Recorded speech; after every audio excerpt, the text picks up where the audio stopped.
Assalamualaikum students. I hope that you are enjoying the blessings of this holy month Ramadan.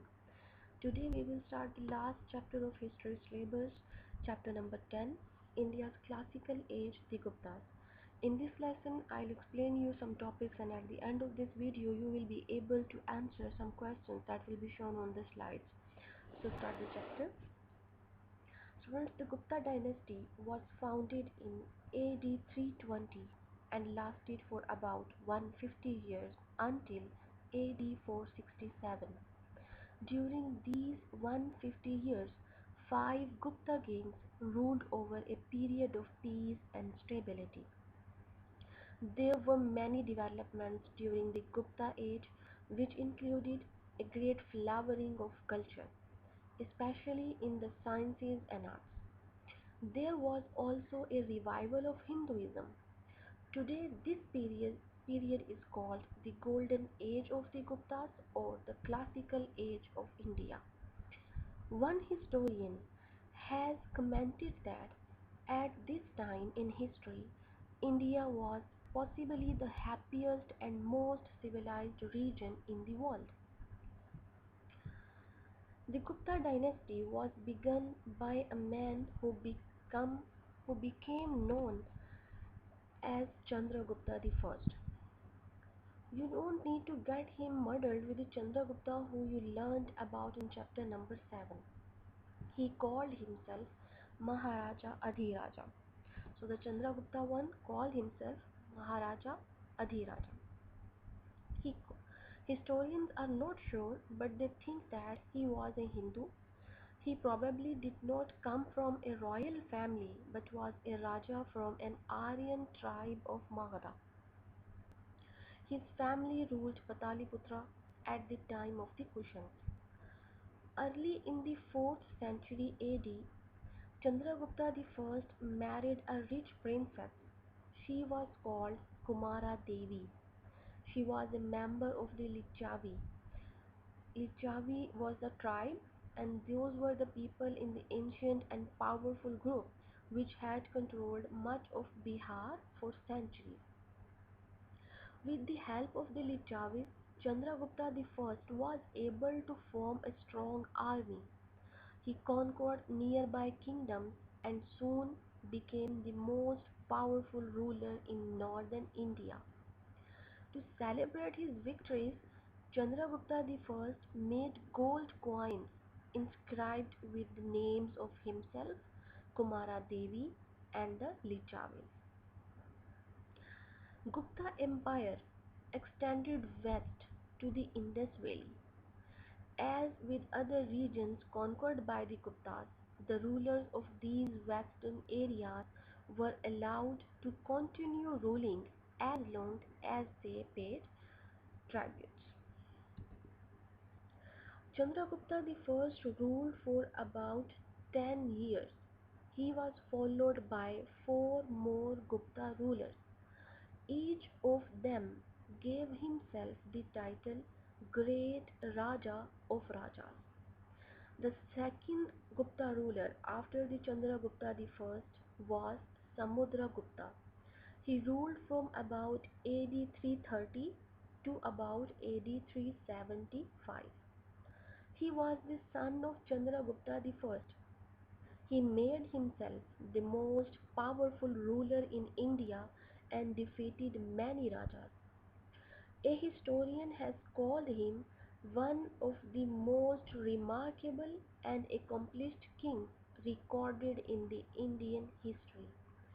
He was a skilled musician and poet. Samudra's son, Chandragupta II, was the third Gupta ruler. He ruled from about AD 375 to AD 415.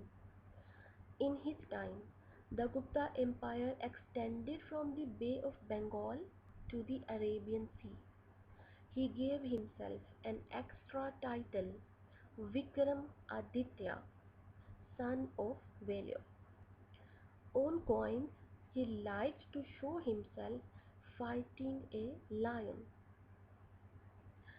After him, Kumara Gupta ruled from AD 415 to 454, and the last Gupta ruler was Skanda Gupta, who ruled from about AD 454 to 467. He was the last of the great Gupta rulers, and in his time the country was always under threat of invasion from a tribe called the Huns. In AD 399, a Buddhist pilgrim set out from China to travel to India to learn more about his religion. His name was Fashin, also spelled Fahin or Faction. Fashin traveled by land through Central Asia and across the Pamir Mountains. He traveled as far west as the Indus Valley and spent 3 years in Pataliputra. He returned home in AD 415, 414. Fashin's journey shows us that routes between India and China were well developed at that time. He was able to travel right across the empire in complete safety, which shows how safe and peaceful it was. Fashin kept a travel diary. If he hadn't done so, we would know much less about the Guptas. He tells us that the Guptas tried to copy the way the Mauryans, who you have learnt about in chapter number 7, so he copied the way of the Mauryans. Their capital was Pataliputra, and as in the time of the Mauryans, there were rest houses for travelers and good hospitals. In Pataliputra, the Mauryan palace was still standing. Its carved decorations were so wonderful, thought Fashion, that they must have been made by spirits, not humans. There were two Buddhist monasteries in the city. At once 600 to 700 monks lived, and people came from a wide area to listen to their lectures.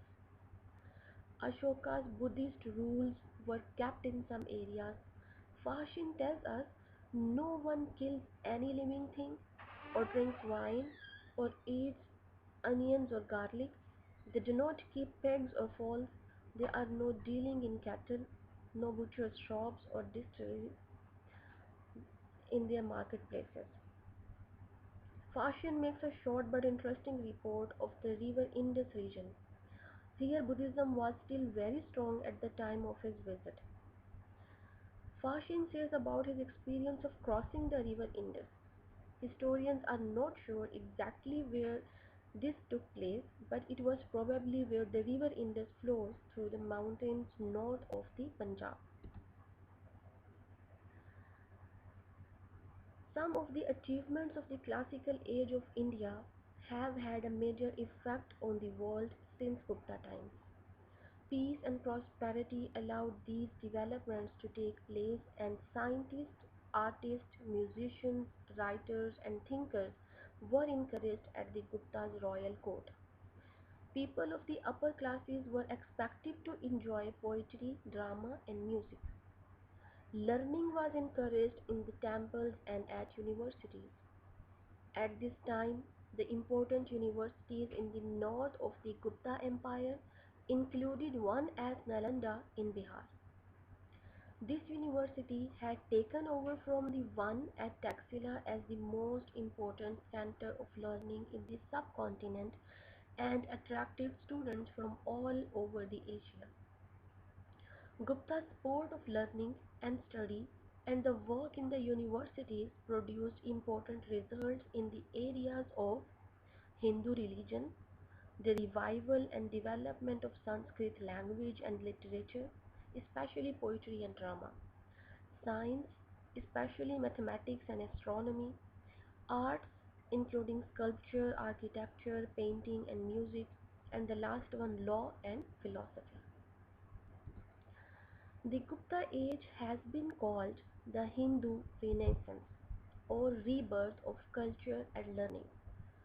Although the Gupta rulers were Hindus, they seem to have been tolerant of Buddhists, even using them as advisors. Even so, Buddhism became less important and the Hindu Brahmin priest grew in importance again.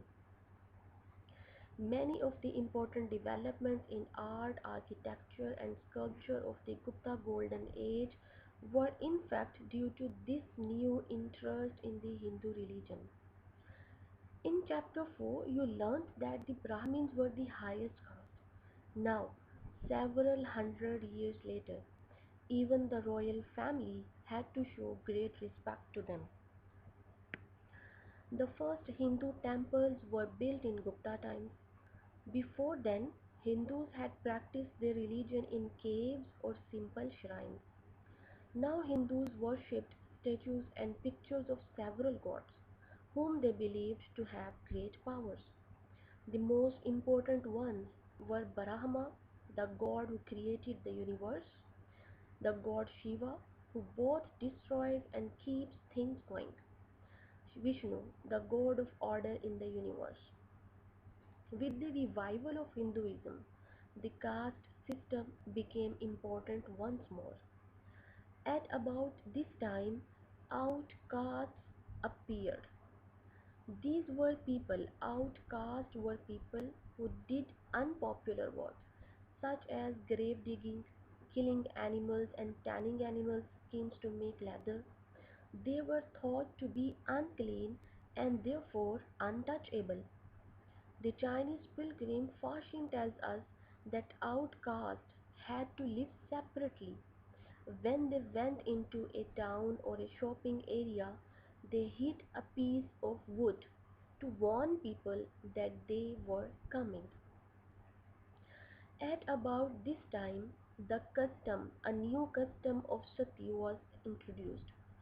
Upper caste Hindu widows became a sati by burning themselves on the funeral pyre of their dead husbands. The Hindu revival caused an increase in the use of Sanskrit language. Once the sacred language of the Brahmin priests, Sanskrit had been used in the time of the Kushan ruler Kanishka.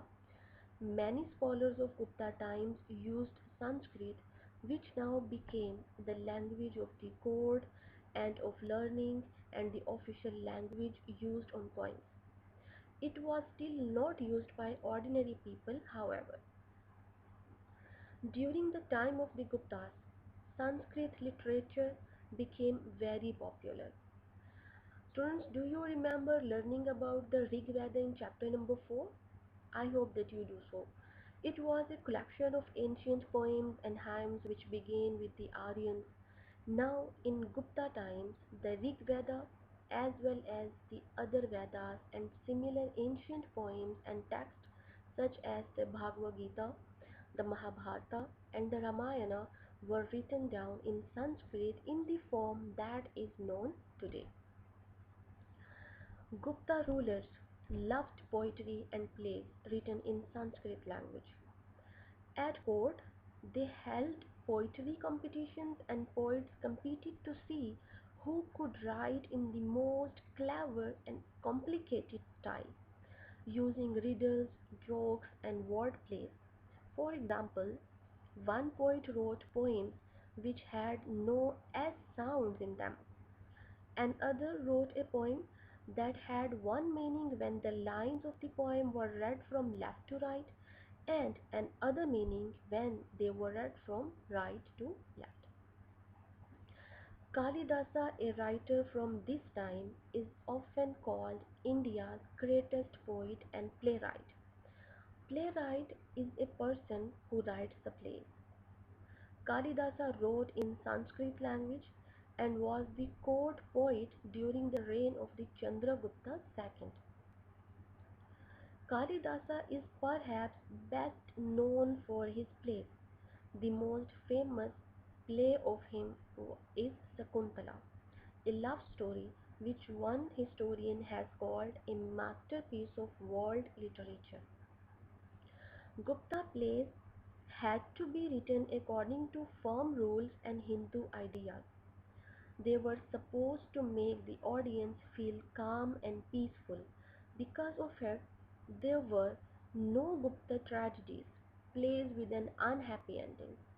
Sakuntala, for example, is a fairy tale in which King Dushyanta loses his memory and forgets his bride. You can read a sad extract from the play in the source 10.8 given to your book in the page number 130. Later in the play, the king is given a magic ring which helps him remember, and the ending is very happy. This was all in this lesson.